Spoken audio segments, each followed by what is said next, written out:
বৰ্তমান আছো মেঘালয় আৰু মেঘালয়ে ৰিভয় ডিষ্ট্ৰিক্টত আছো নংপুৰ আৰু নংপুৰ হ'বলৈ গৈ আছে অহা 23 তাৰিখে এখন ওপৰ কুপনৰ খেল আৰু আছো বৰ্তমান কাউণ্টাৰ আপুনি দেখিবলৈ পাইছে কাউণ্টাৰত আৰু কাউণ্টাৰ পৰা আজি আমি টিকেট লৈ গৈছো আমাৰ পৰা আপোনালোকে আজিৰ পৰা লৈ থাকিব পাৰিব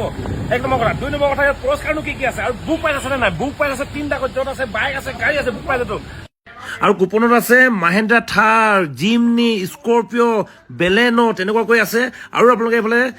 যদি আপোনালোকে বোলে থাৰ নলয় তেতিয়াহ'লে পাব 10 লাখ যদি স্কৰপিঅ নলয় তেতিয়াহ'লে পাব 10 লাখ তেনেকুৱাকৈ পুৰা আপোনালোকৰ গাড়ী যদি আপোনালোকে নলয় তেতিয়াহ'লে সলনি আপুনি পইচাও ল'ব পাৰিব আৰু যাৰ চেহেৰা ওলাই আছে তেনেকুৱা ব্যক্তিৰ পৰা আপোনালোকে টিকেট ল'ব কিছুমানে এনেকুৱাকে চিঞৰি যে আজি খেল চিঞৰি থাকে কিন্তু অকল কিছুমান ফুটেজ লগাই থাকে তাত কোনো মানুহ ওলাই নাথাকে সেইটো সাৱধান হ'ব এবাৰ ফোন কৰি ল'ব নাম্বাৰ দিয়া থাকিব মোক যদি আপোনালোকে ল'ব বিচাৰিছে যোগাযোগৰ নাম্বাৰ দি দিছোঁ তাতেই যদি মোৰ পৰা ল'ব বিচাৰে কল কৰিব হোৱাটছআপ কৰিব আৰু এটা নম্বৰ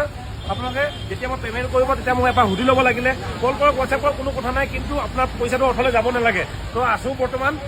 নংপুৰত ৰিভয় ডিষ্ট্ৰিক্টত তো আপোনালোকে ল'ব পাৰিব আৰু উপস্থাপন বেনাৰ লাগি আছে যিহেতু এতিয়া শ্বিলঙত আছো মানে মেঘালয়ত আছো ইয়াত বৰষুণৰ বতৰ তো অহা 23 তাৰিখে হ'বলৈ গৈ আছে হাতৰ ওপৰত বেছি দিন নাই মাত্ৰ কেইদিনমান আছে সোনকালে লৈ লওক আৰু চাওক বৰষুণ তিতি ভিডিঅ' বনাই আছো আমি এইটো জেগাডোখৰ চৌক ইয়াত ধুনীয়াকৈ আমি আহিলো